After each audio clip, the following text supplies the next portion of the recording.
Hi everyone, thank you all for watching. Welcome to part 4 of the Baha'i Faith channel, Introduction to the Life of Hazrate Baha'u'llah, the Prophet of the Baha'i Faith. The next episode, part 5, will cover Baha'u'llah's life in greater detail. Throughout history, God's messengers, including Abraham, Krishna, Moses, Zoroaster, Buddha, Christ, Muhammad, the Bab, who is the forerunner of the Baha'i Faith who prepared humanity for the coming of the next prophet, and Baha'u'llah, have introduced to humanity principles and teachings revealed by God, continuously building upon and developing those of previous religious dispensations, in order to help advance societies as well as individual lives, and to meet the spiritual and material needs of the day. Each time we enter a new spiritual stage, that is, each time a new prophet is revealed unto us by God, the world of humanity undergoes a greater degree of inspiration for the spiritual development and growth of humanity. Prophets, special divine educators, are chosen by God to further His teachings, principles, and messages unto humanity during each given time period. All of the divine educators have received God's revelation in similar ways. Through God's messengers, we are able to acquire a deeper understanding of God. For example, Moses received revelation facing the burning bush, the Buddha under the Bodhi tree, Muhammad from the Archangel Gabriel, whilst meditating in a cave on Mount Hira, Jesus from the Holy Spirit, and Baha'u'llah from God who uttered the words, "We shall render thee victorious by thyself and by thy pen," while Baha'u'llah was imprisoned in the Siyahchal. The mid-19th century marked the beginning of a new spiritual stage, the Baha'i Faith, when God chose Baha'u'llah, meaning glory of God in Arabic, to introduce a new revelation to humanity.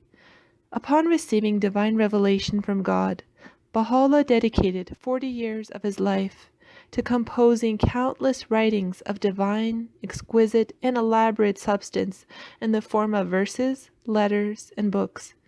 His writings formed the structure for the advancement of both the spiritual and material elements of universal civilization and human life.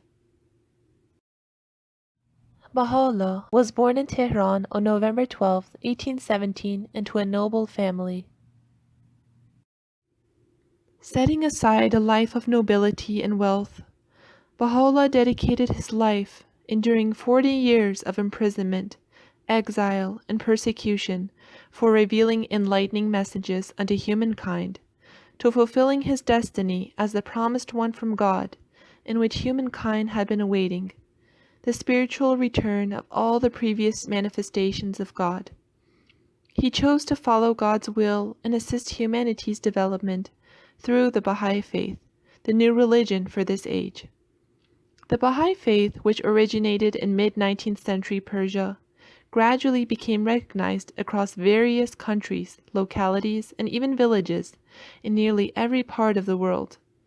There are over 5 million Baha'is today, observing and putting into practice the teachings and principles revealed by Baha'u'llah, not only to advance the spiritual and material aspects of their own individual lives and communities, but also to contribute to the unification and progress of the world as a whole. Baha'u'llah's teachings lay the framework for the attainment of unity and world peace. The well-being of mankind, its peace and security, are unattainable unless and until its unity is firmly established. Baha'u'llah. Some of the principles Baha'is believe in include the oneness of humanity, the elimination of all types of prejudice, harmony between science and religion, equality between men and women, the importance of education for all, the elimination of social extremes of poverty and wealth, the independent search for truth, and many more. A beautiful and moving presentation has been developed by the Baha'i National Spiritual Assembly of the United States to commemorate the passing of Baha'u'llah, which occurred on May 29, 1892. The YouTube link to the presentation is provided below. Thank you for watching, everyone. In the next episode, Part 5, I will be discussing Baha'u'llah's life in greater detail. I will leave you all now with a beautiful performance by the Baha'i World Congress Choir and Orchestra in New York City in 1992, singing O Baha'u'llah, consisting of words by Abdul'Baha. Take care and see you again.